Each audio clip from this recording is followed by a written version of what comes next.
Oh, thank Hopefully I you. can still see you a bit. And even though I do have some slides just to kind of guide the conversation, but please, we can make this very interactive. And if you want to ask a question based on what we're talking about, please, don't hesitate. Either put it in chat. I guess Suzanne can help us moderate if I can't see you at the same time. So today we're just going to talk about a little bit about my journey. She mentioned the last company I was with was Red Hat, which I'm assuming most of you know, open source software company. But the last role I actually played at Red Hat was the Chief Diversity Officer. And it was a role that I did at the same time as being Chief of Staff to the CEO. So my career over the past, 25, 30 years, I actually started in the automotive industry in Detroit, Michigan, because that's what I grew up knowing and where my network was, I guess, in those days. I then had the opportunity to go to Asia, and I'd mentioned before we started that I worked in Taiwan and Hong Kong. Most of that time, I was a foreign correspondent for Business Week magazine. I also had the opportunity to start a business there, and that's we could just talk forever about that and the learnings I had there. But my career kind of got into tech from being in Taiwan. I came back to the United States and was fortunate to work at Amazon for a couple years, early days there. And just kind of went from the communications area and marketing into more and more technical roles, and just found that I love technology, that I learned things quickly, and so had the opportunity to just explore a lot of different roles and also take on more leadership as I went through my career. I never expected to get involved in what I think most people consider an HR type position, or more of a human type position. I always tried to create, even if I didn't know the words, more inclusive teams, or hiring for diversity in every role that I had where I was managing people and teams, but I don't think I put those words to it. And probably like most of your companies or companies that you've seen, about 3 years ago, everybody really got in a panic about this thing called diversity and inclusion. And what happened for me is the CEO, who I'd worked with very closely for most of my time at Red Hat, asked me to create the first diversity and inclusion office reporting to him, and hoping that we could, elevate it and show the focus and make some difference, because basically we talked a lot but never really made changes, and we were seeing the same things, happen again and again. So I said yes, because anything he asked me, I usually did. And I'd kind of had a reputation at Red Hat and really throughout my career of being a bit of a builder or a fix-it or a change agent. So I'm constantly being asked to do jobs that either no one else wants, or something's broken, or something needs to be started. So I guess it fit that. So it wasn't completely a surprise, but this one felt different to me because I couldn't, kind of go on the strengths that I've always had, right? It felt like something so different and frankly scary. And when I was trying to put together my plan to present to the corporate leadership team around this role in this new office, I found this article in the Harvard Business Review that really helped me, because it talked about the fact that, a D&I leader does not have to be from a more traditional HR or, diversity route, that maybe it's someone that's unexpected, someone that's been a champion of diversity and inclusion, someone that actually knows how to navigate the complexity of an organization. And the thing I realized is that before I had this role, I was probably one of the biggest champions of diversity and inclusion, mentoring, kind of accelerating the careers of people that maybe wouldn't have had those opportunities, or who were invisible in some ways in our organization. And so I took this really to heart and realized that perhaps the strength that I brought to this role and to this office was not so much whether I was diverse enough, which we'll talk about in a minute, or that I had the right background, but it was that I could actually bring change, that I could get things going, I could make things happen, and I had the relationships across the global organization to kind of push for that change. So I think sometimes we don't recognize the power that we have to drive change in our organizations because we're not in a certain role. And I would just say, I think we have more power than sometimes we think.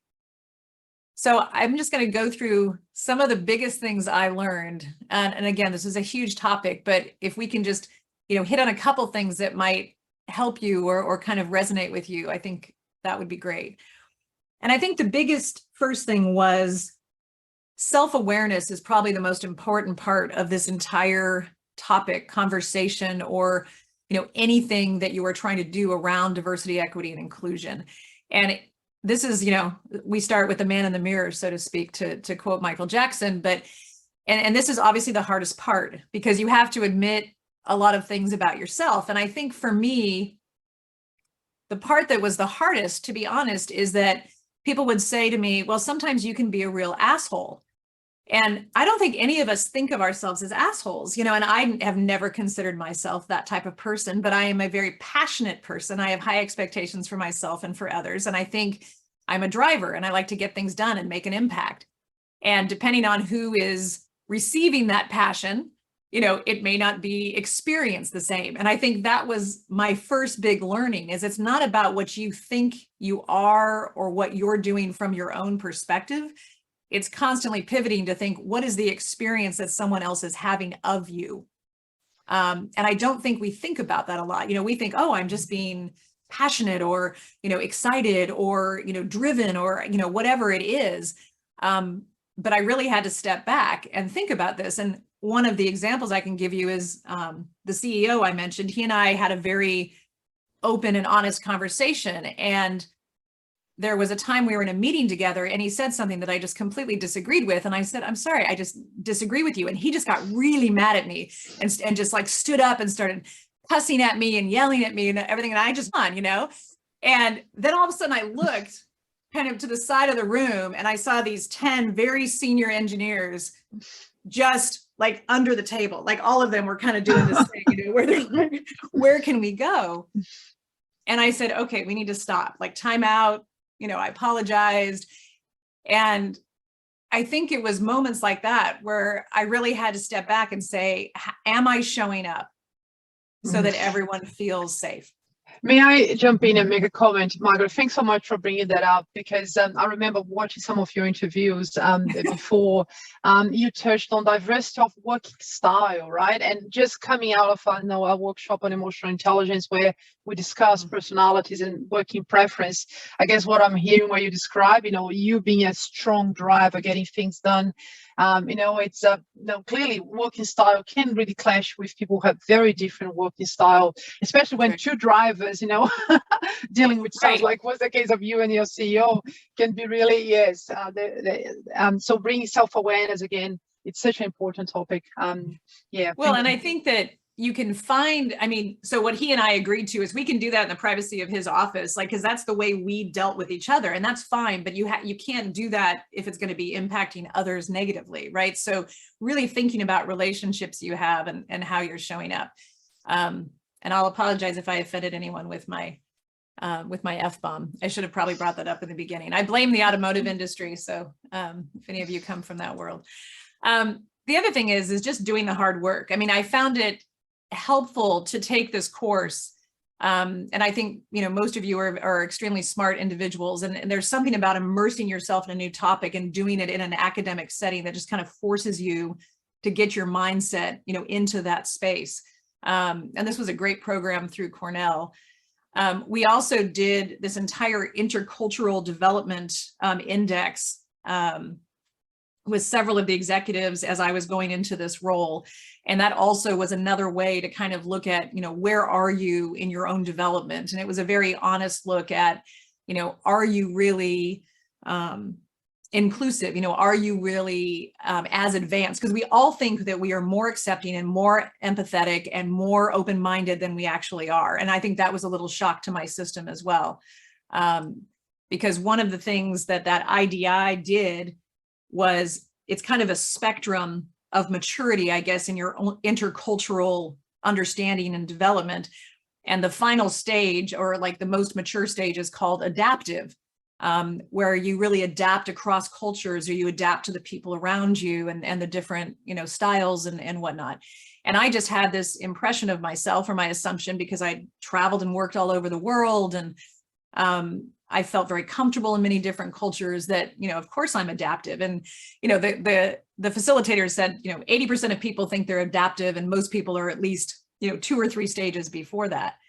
And the reality is I wasn't adaptive. I was whatever was before that. And I was talking to the coach, and he said, okay, well, let's try to come up with a scenario to, explore why, what's blocking you, what's keeping you from truly being adaptive.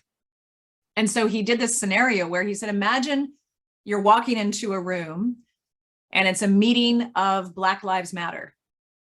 And I'm assuming all of you know what that would be. And he said, how are you feeling? How are you, entering that room? And I remember thinking about it and saying, curious, humbled, wanting to know how to help, right? Words like that. He said, okay, great. So you leave that room and you go next door to the next room, and that room is a meeting of the Proud Boys. And the Proud Boys are in America, white supremacy organization, right? And so I remember as we were talking, like my whole body reacted. And he said, what was that? I said, what was what? He says, you literally like, your whole body went back. And I said, oh, okay. He says, well, how are you feeling as you enter this room? And I said, nervous, scared, wondering why I'm here. Are people going to think I'm on that side? Like all these things. He goes, oh, that's interesting. He goes, why didn't you walk into that room with curiosity and humility? And that simple scenario, literally, I will never forget that moment, because I realized we should be walking into every scenario with the same level of curiosity and humility. And we don't, because we've already assumed, or we've got, our own baggage about whatever group it is. It doesn't matter. That was me. I mean, he knew enough about me to know that there was going to be probably that reaction. But we all have those triggers. And I think about this all the time, where can you walk into a situation, and Zach, I don't know how toxic, your situation is, but, can you go to one of those people that's so toxic and try to walk into it with curiosity as opposed to, fear or something else? I don't know. That may not be that easy, but it does change your perspective. Because what I realize in doing that is that everybody's dealing with something, and everyone is coming from their perspective. And we know this. I mean, you all have seen this. And I've often said, if only we had glasses, that allowed us to put them on and see the other person's perspective. But in the world right now, there's so much division going on, and curiosity and humility and willingness to listen to someone else's perspective has become a superpower. Margaret, I'll jump in again, and if you don't mind. So thank you, and thanks for your courage to share that experience with your coach as well. As part of my research about you, I heard about you talking about unconscious bias, and how unconscious bias plays a role, of course, in diversity and inclusion. Mm-hmm. And I love the maturity model that I think you're sharing later today on one of your last slides. And I think what you described there, it takes a lot of maturity, isn't it? I know that curiosity is one of your core values, or one of your key strengths, I would say. But that you describing that story reminded me of when I read that the Dalai Lama said once that he actually really enjoys hanging out with George Bush. The only thing he doesn't like about George Bush is his politics. So for me, that was like, yes, there's the human being, and there's the politics. So there's the behavior, and the being. And I think it's very brave to put that out there, because it's so easy to be judged, right? But it's very, very insightful story. Thank you. Yeah, I mean, the reality is we're all human. We make mistakes. I mean, I talked about the fact that clearly I'm not a quiet person sometimes if I'm passionate about something, but I did constantly ask myself, how do I show up calmer and with more curiosity instead of being always that driver, right? Because I'm not welcoming people in, and running diversity and inclusion, I couldn't handle myself that same way. I had to become more accessible, right? And so I'm constantly thinking about that. How do we allow ourselves to be open, provide that space, like I say here. And I was constantly thinking of this space. And and providing that space for people to be part of that. The last thing I have here is just, really listening. One of the first things I did in this role is I went all over the world and just talked to people and listened to their experience. And I tried to reach really deep into the organization. I mean, we were, 20,000 people. And so I was trying to find people 5, 6, 7, 8, 9, 10 layers into the organization that were in different countries, different organizations that don't usually get asked, right? And just finding these voices and listening to them. And I just found these amazing people that I ended up leaning on a lot in the future. They kind of became my private advisory board. But I think really looking deeper into your organization, finding those voices that aren't heard very often, or even creating like a D&I council. I found that very successful in a lot of organizations because people will raise their hands, and let them drive the priorities, because it doesn't work for the leader to say, here's our diversity priorities, right, as a mandate. Especially if you are an older white person, it just doesn't come off very well. So, how do you allow them to create what they need as more marginalized people? The second thing, and I ended up doing this at Red Hat, and we created a statement, and I made a kind of a declaration, I guess, at one of our company meetings, is acknowledging the harm. And a lot of people really struggle with this because we want to say, but I didn't do it. Racism isn't my fault, or sexism or misogyny, whatever it is, isn't my fault. The problem is that it doesn't matter whether it was your fault or not. It existed systemically, right, in our cultures globally. Australia has its own history of that, as well as, all the different countries that you come from. And I think that the thing that helped me with this is really thinking about that this isn't about, you're not apologizing for yourself. You are apologizing for the fact that you recognize that harm has and continues to be caused. And this kind of goes to the term called white privilege, which a lot of my executives really struggled with. And the way I thought about this that helped me and helped many of the people that I worked with and coached is the reason there is this term and the reason it exists, and it absolutely exists, is that as a white man, let's say, you can walk down a street almost anywhere in the world. You can walk into a store, say it's a 7-Eleven or some convenience store, and no one follows you. No one thinks you're going to rob them, right? You have the privilege of mostly being safe anywhere in the world. I know there's exceptions to that, but most of the time that is true. And even as a white woman, rarely do I feel unsafe walking down the street. However, if you are a Black man or many people of color, you cannot do that. You are constantly questioned. It doesn't matter if you're wearing a 3-piece suit, right? You are followed. You are, asked to pull over by the police. You can't wear a hoodie when you walk down the street. You can't run in certain places, right? So imagine if you were a parent of a person of color and the fear you would have every single day of that child of yours going out into the world where they can't safely walk down the street. And that is the difference of having white privilege and not. So it's not meant to cause greater division. And I think that's the problem, is that when we think about this inclusion, it almost becomes more divisive instead of more inclusive. But we do need to recognize that in the system, there are things that have been unfair. And rather than pretending they're not there and saying, it's okay, we make the mistake of saying I'm colorblind or I don't see that. That's actually the opposite of what we need to do. We need to embrace and recognize that, yes, it is hard to be someone that is a person of color. It is hard to be part of a marginalized group. And the thing that I learned to say was always, I have no idea what it's like to be you, and I have no idea what it's like to be each of you. But my job is to support you and help you be successful. So help me understand how I can do that. And you will be amazed at what people will tell you by giving them that opening.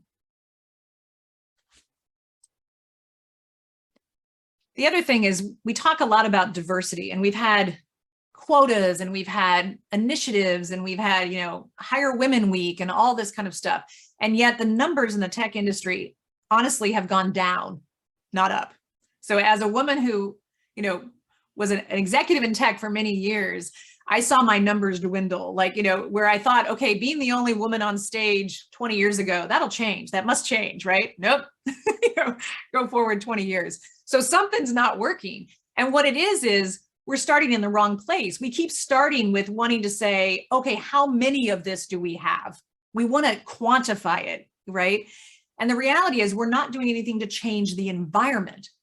And so before we start trying to attract all this wonderful, diverse talent, we need to look at the environment that we are creating. Are we creating safe spaces? Do we have an inclusive environment? Do people feel safe? No matter what they look like. I mean, we talk about a toxic environment. Zach, you don't look like someone who'd be scared, right? But we've all been in this situation. I know I have, where you're just like, I don't like this environment. This is not a healthy, safe place where I can show up and be myself, right? No one wants to be like that. And that's what we're talking about here. That's inclusion, where everyone has the ability to be successful and being authentic. And I love this quote. This is a professor in Canada, which I don't know, Canadians are probably the nicest people in the entire world, I think. But I love this because it says, inclusion's not bringing people into what already exists. It's creating a new space, a better space for everyone. And we'll bring this up again later, because I really want you to think about this. And the way I thought about this was, you hear a lot, oh, we want you to join our table or come to our space, and I even had a woman tell me the other day that she was told, we're going to allow you to join our table, like literally saying that. And so what I'm saying is, forget the table that you're at, create a new table where everyone goes to this new table together, right? And you can almost think about that physically, like, a literal space, physical space that is recreated, where when you walk in, everyone has kind of, equal footing, so to speak. So think about that visually. Thank you. Can I add something, ask you a question, Margaret? Yeah. Again, as part of my research about you, that conversation at the Open Summit, I remember you saying that you just came from a luncheon where we're talking about diversity, inclusion, and your point about, how many women are on stage. And interestingly enough, Simona just joined us now. So Simona is in the cyber security space, and she just, started doing some speaking recently. And I remember, Margaret, that you mentioned that some people, although very qualified, would be not so comfortable to be on stage. And how, when you actually asked, okay, who would like to put an abstract together, people look down, So I assume that conversation was a few years ago. Do you feel that nowadays is still the same, or you have seen a shift? I think it is getting better, but I think some of it is, again, going to that point of numbers, it takes a lot of courage, and we have to decide, what are we trying to solve for? But I think the challenge that we're having is that if on stage, the people always look the same, what is the message that you're telling, your own employees? What are you telling that community? Is that the only way you can, be successful? And I think for those of us who may be from more, not so populist groups or more marginalized groups, what you are modeling by being on that stage is huge, right? So it's not just the responsibility of, the people that are currently on stage. I think there is a burden and a responsibility to put yourself out there, which is scary because of the fact of what it models. But I've seen some great, courageous moves. I can think of one, again, in Canada. Oh my gosh, in Montreal, they have this great government program event called Forward 50. And about 3 years ago, or maybe 4, I think it was before COVID, but they told all their sponsors that part of the sponsorship was they had to have a woman do the keynote because they received a speaking gig as part of their sponsorship. And it was really interesting to see some of the companies said, well, that's ridiculous, we're not going to be a sponsor. And, most of the companies said, okay, fine, that's great. And what was interesting was that it wasn't a less interesting event. Every single speaker for 2 days was a woman. But it wasn't just that, it was the diversity of those women. Like, there were so many women of color, there were women from all over the world. It was this just incredibly amazing lineup of speakers, just from this one, kind of request that they made, and people showed up. So I think a lot of times you just have to ask, and we're just not asking. But, some people didn't like that because it was too much, right? But I think that's an example where everyone walked away, and after a while you forgot that it was all women on stage, right? And that's the point. It was just really competent people that were experts in their field speaking. Thank you. And I know diversity and inclusion goes way beyond gender, and I know that you're conscious of that. I think Zach has a question. Conscious of time, I think we have another 10 minutes, Margaret. So Zach, please go ahead.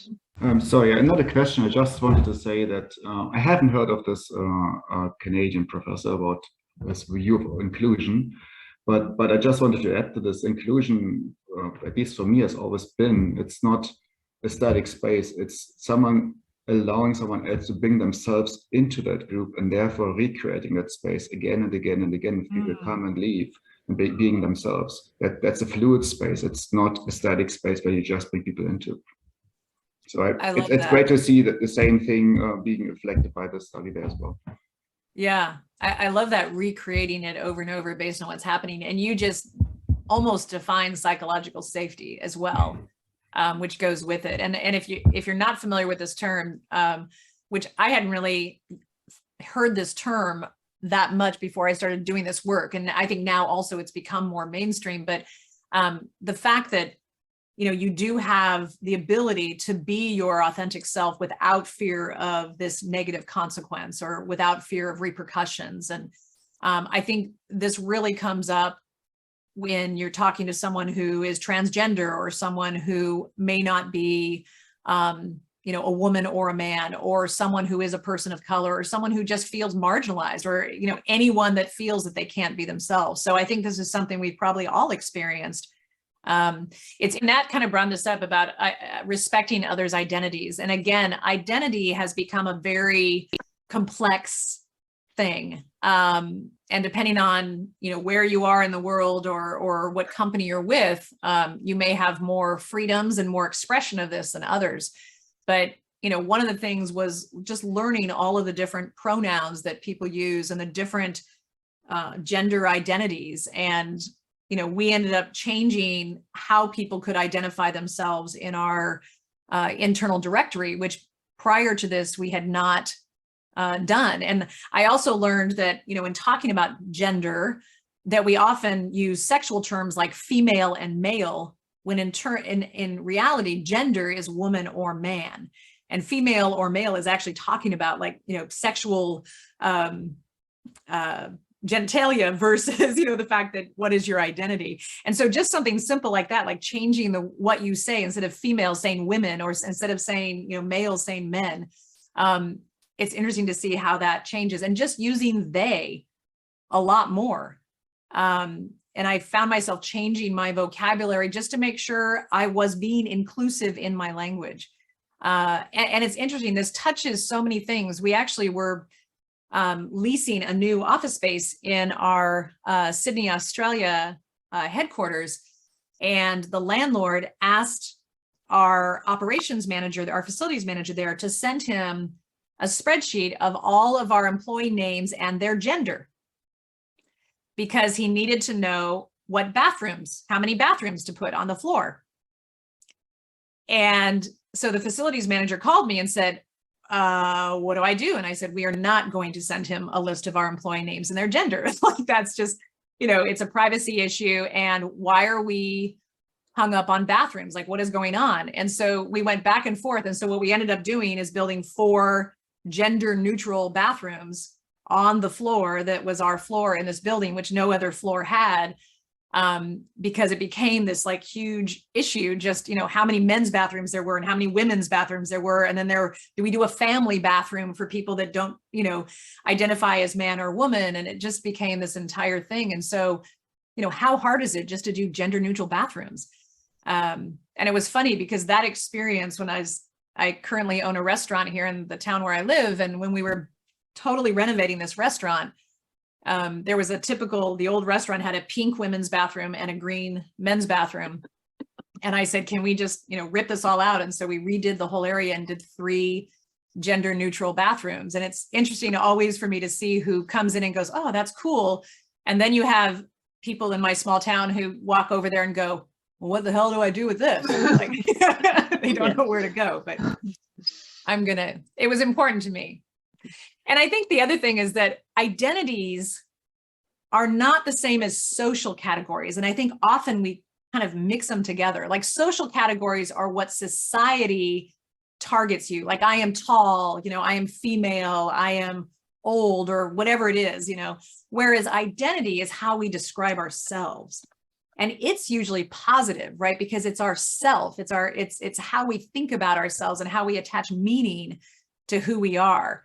So think about that when you're, describing yourself or thinking about yourself versus, what social attributes do you put on other people that may be in your mind talking about their identity, but it's really not. You're actually putting almost, categorizes on them. Margaret, you're probably not seeing the chat. Dave, would you like to jump in? I think Dave has a comment. So people can read what I put in the chat separately, but it relates to that where, and what you're talking just about there around how people, not the obvious things. So what genitalia to have, what type of, genders you're attracted to, what color your skin is, but also about how you think, behave, perceive the world being different. So you could be, black woman, lesbian, whatever, but still act like the traditional male banking executives. And this is what I've perceived to be an issue that's been holding back diversity increasing, right? Is certainly in ANZ Bank when I worked there, you looked at the female executives, they were more traditional male than the males were often, because they had to be be able to crack through to that. But then what that actually did was the people of all genders, backgrounds, whatever's, regardless, that were not that style, right? Maybe more empathetic, soft-spoken, whatever, really were held back or put off from being in that environment. So interested in your observations in how companies might have made some headroads on that. Yeah, you were just spot on. It's interesting. You're talking almost like a cultural overlay that neutralizes everyone to be the same, right? And we actually think that is embracing almost diversity and inclusion, right? Everyone has the same chance. Look, everyone can be successful if they act this way. So it's almost like a bastardization of the entire concept, but it worked for a long time. I mean, when I got out of college and went into the automotive industry, it was exactly that way. We wore suits with shoulder pads. I mean, I don't know anyone as old as I am. We dressed in a way that was manly, and I'm a tall person. So it's like, I think that I learned, okay, if I can, walk like a man or do that. And I was very fortunate that I had a woman boss early in my career who literally pulled me inside and like, what are you doing? Like, why are you acting this way? And she gave me this kind of equation that it's been my mantra my whole career, and I've used it with many, many women that I've coached. And it was your femininity plus your competency equals your power. And I think there can be a version of that for a lot of people. And the point of the femininity was, she wasn't saying being feminine, but every, woman has femininity and what it means to them, or masculinity and what it means to you, or just humanity and what that means to you. So whatever would be your version of that, right? And that I didn't have to get rid of my femininity in order to be powerful. And I think we're always being told to, check your personal identity at the door and be a fill in the blank, soldier for that company, right? And that absolutely is the way it was in the 80s and the 90s. If you looked at, I'm sure in tech, it was that way. In automotive, it was that way. In banking, it was that way. I mean, you could look at a million different industries and it was that way. I think we absolutely have made progress with that. But I still think that, people who are tall, good looking, and, carry themselves a certain way and are verbal in a certain way will always get ahead of people who are quiet or shy or, don't express themselves in a certain way. So I still think we have a long way to go to appreciate neurodiversity. I think the tech industry has done more than most because so many people are on the spectrum that have done well in tech. I mean, it's just a reality. I'm not making anything up. I mean, I live in Washington State. We have the highest level of autism in the world in this state. And I make the joke, it's because geeks didn't used to breed and now we're breeding, so too high IQs, I think we're supposed to breed. Yeah, right. I totally relate because I nowadays I always say, because I think now we test so often, and I'm in my mid-40s. I'm pretty sure I'm in the spectrum, but I've never been diagnosed. No, that's why I did so well in tech, I would say. Simone, you had your hand up for a while. Would you like to make a comment, question? Yes, just a quick one.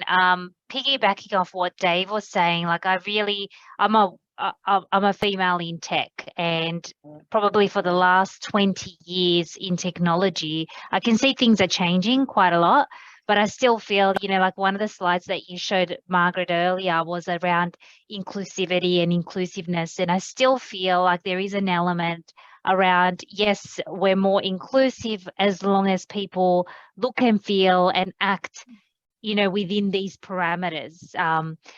So there's still that sort of uncomfortable feeling, I guess, of, when people are very different to all of us, like let's say in the organization, there is, a feeling of, okay, you're just outside of this.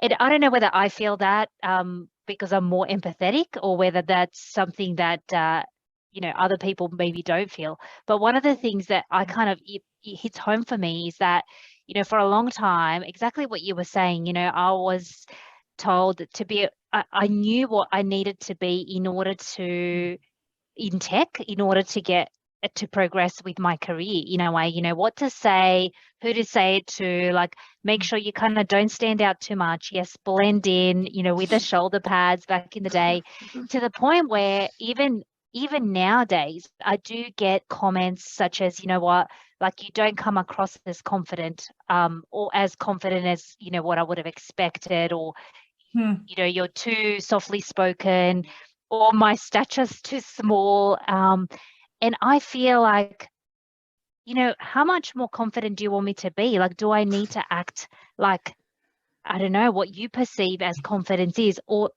why can't I just act as myself and be confident with that?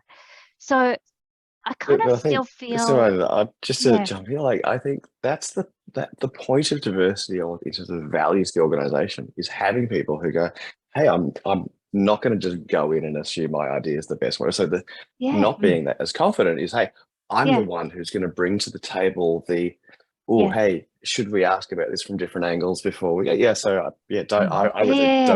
Don't ever fall victim to it, because that's what you're bringing as a value to the organization, as well as be able to be yourself. Yeah, no, definitely. Like, I think I'm talking more from the past, when I was thinking about, okay, I'm thinking of myself as a young graduate when I first joined tech, and sort of to where I'm at now. And now I can be myself, and I still get those comments, but it doesn't really affect me, because I think, well, I need to be who I am, and that is where my confidence comes from. But I think the idea of inclusivity, although we talk about it quite a lot as organizations, and even, going to some of the events where I do speak, Nat, I still kind of see that we want to move forward. Of course, we're not all there yet, and I can see that that's still sort of the case. People haven't embraced it as much as I would have hoped yet. Thanks, Simone, and I look forward to Margaret to cover that diagram. I think it's your second last slide, Margaret. Yeah. Which I don't know if that relates to what you're thinking right now with Simone's input. There's so much I could say to her that I'm thinking about, but I'll keep moving, because I think we'll probably come back to it. But I just wanted to bring up the point of equity, which I think is sometimes something we don't talk about enough, that can actually be one of the more powerful things. And one of the things I tell leaders that I work with and coach is that if you did one thing, it would be this, and that is pay a job what it is worth. And so if you have a job that should pay whatever, $150,000 a year, what happens is we get multiple candidates. I've had hiring managers on my teams come up to me and say, hey, we've got these 2 candidates. I really think this person's going to do it. And good news, we'll save $10,000. We do that all the time. And the reality is people who come from more marginalized parts of our society tend to not ask for the same amount of money. And there's tons of research, Nat, as you know, that shows this. And so what if you just ignored what they asked for and you just paid them what that job is worth? We all know what it is. We have a budget. We've done our competitive research. We've done our market analysis. The HR people have told us. So if the job is $150,000 and you found someone who you think is competent to take that job, then you pay them $150,000. That alone, if we all just did that one thing, it would fundamentally change everything. And I think what's keeping us from doing that is probably a combination of fear and just tradition, right? If we can save money by hiring a woman or save money by hiring someone a little younger, then let's do that. But why? Like, are you saying they aren't as competent? I don't think so.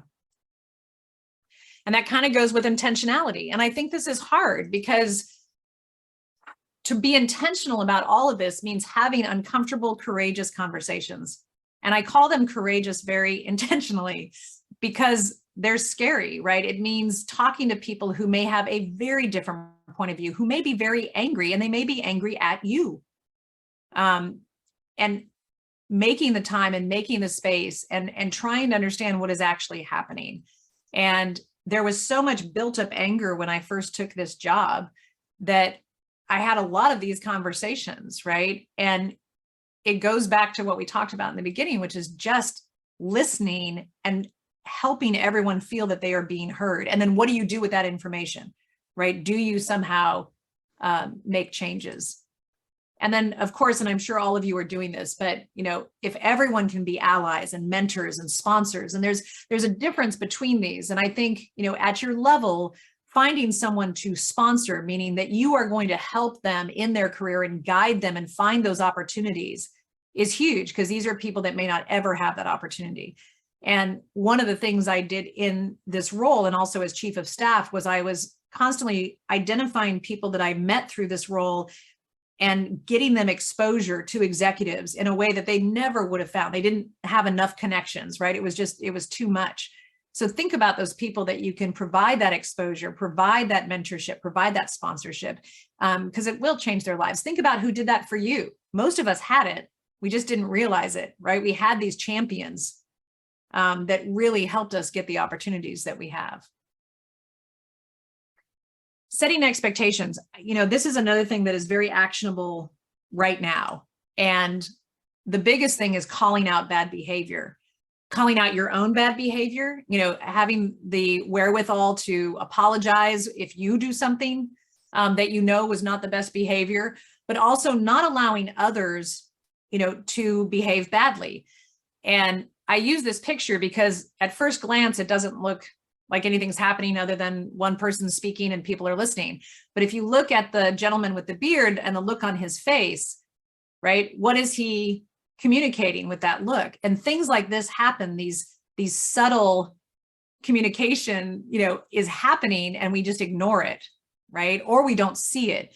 So being aware of that and saying something like, hey, Bob, I'd really like to hear what Jasmine has to say. How about if we all take a breath and just kind of start over again or whatever, and being that person that is making sure that everyone's voice is heard, is making sure that, people are feeling safe to give their opinion. And that's hard. You'll get pushback on that a lot, right? You'll be like, yeah, kind of thing, depending on who the leader is or who the dynamics of the room. But it does, people start to follow this. And this is something, again, very actionable. So I mentioned the CIO in our corporate leadership team. One of the things I did, and I had the benefit of being both chief of staff and chief diversity officer, is I created these social agreements for any large meeting I was having, for any groups I was leading. I created these for teams all over the company, sales, marketing, you name it. And we did one for our corporate leadership team. And I think everyone thought it was a little bit of a joke at first. It's like, oh yeah, this is so cute, you know, Margaret's social agreement. But you have to know that these were all mostly alpha male, successful tech executives that had been in this industry for a long time. And they were all very, I mean, I think stereotypical, you know, executives in this industry. And so asking them to raise their hand was a very big deal. I mean, people talked on top of each other, they interrupted. The CEO constantly was, you know, calling people out. And there was this moment where we had this meeting and we were moving to another topic, and the CEO, and remember, we're virtual in most of this time, raised his hand.